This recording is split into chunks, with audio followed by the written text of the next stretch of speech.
from NM Training School, Jhanjharpur, Madhubani. Today's my topic is hepatitis B.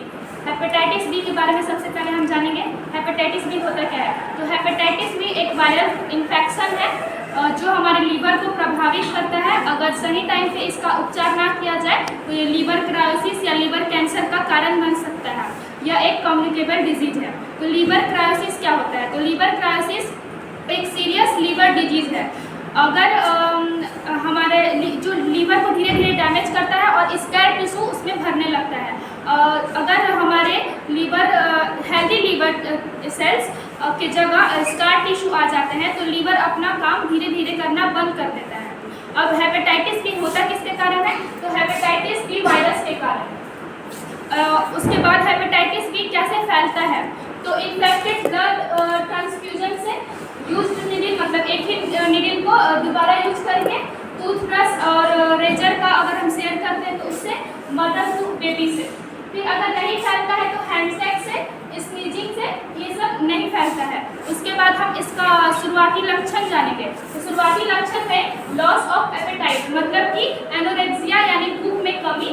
उसके बाद fever, vomiting and nausea, abdominal pain यानी पेट में दर्द. और अब इसके गंभीर लक्षण है वेट लॉस यानी वजन में कमी, जॉइंट पेन, हेपेटोमेगाली जैसे कि लीवर के साइज में इंक्रीज होना, मतलब यकृत का आकार बढ़ जाना. उसके बाद जॉन्डिस, ये ज़्यादातर आँख और स्किन पीला पीला दिखेंगे. उसके बाद डार्क स्टूल डार्क होगा. अब हम इसका डायग्नोसिस जानेंगे. तो डायग्नोसिस में हम इसको ब्लड टेस्ट के थ्रू जानेंगे. तो सबसे पहले HBsAg टेस्ट करेंगे हम लोग. Hepatitis B surface antigen test. इस टेस्ट में निगेटिव और पॉजिटिव बताता है. अगर पॉजिटिव बताएगा तो वो हेपेटाइटिस बी पॉजिटिव है. उसके बाद LFT यानी कि लीवर फंक्शन टेस्ट. उसके बाद HBV DNA टेस्ट. उसके बाद अल्ट्रासाउंड में हम ये देखेंगे कि लीवर कितने हद तक, मतलब कि लीवर कहाँ तक डैमेज है, क्रायोसिस या कैंसर का खतरा है. उसके बाद हम जानेंगे उपचार यानी कि ट्रीटमेंट. तो प्रॉपर स्लीप, फिर पौष्टिक आहार, बैलेंस डाइट लेना और ज़्यादा सीरियस केसेस में एंटीवायरल ड्रग्स देना. अब हेपेटाइटिस बी का शेड्यूल जानेंगे.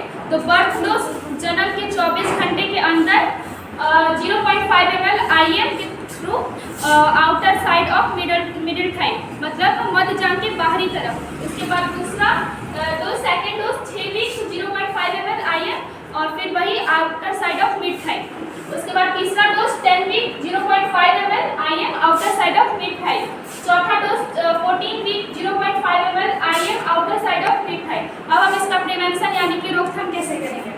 तो हेपेटाइटिस बी का वैक्सीन लगवा के साफ सफाई रखेंगे और सुरक्षित यौन संबंध, मतलब कि अनसेफ सेक्स नहीं, यूज कॉन्डम और अपने आप को सुरक्षित रखेंगे. अब नर्सिंग मैनेजमेंट. तो सबसे पहले हम पेशेंट को, अगर हेपेटाइटिस बी का पेशेंट है तो उसको छूने से पहले और छूने के बाद हम हैंड वॉशिंग करेंगे.